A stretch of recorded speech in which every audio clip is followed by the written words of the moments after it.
Today I'm going to show you how to play the major scale in thirds. Why is this important? Well, I can think of three reasons right off the top of my head. One, it's going to improve your ear, so you're going to be able to hear these third intervals within a major key. You could also do this within a minor key. It's up to you. Second reason is that it's a great finger exercise for dexterity and just being able to navigate through your major scale.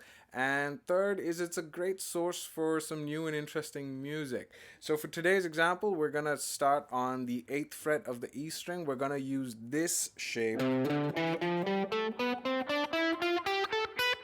We're going to use that shape for this exercise. So we're going to go 1, 3, and then 2, 4, and then 3, 5, 4, 6, and then 5, 7, 6, 8, 7,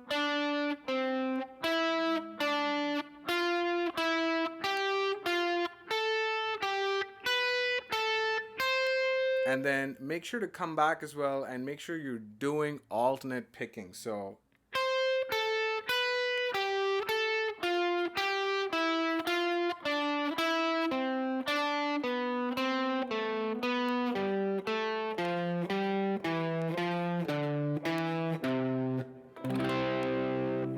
there you go. That's the C major played in thirds. I hope that helps. If you have any comments or questions, drop them below and I'll see you in the next one. Bye-bye.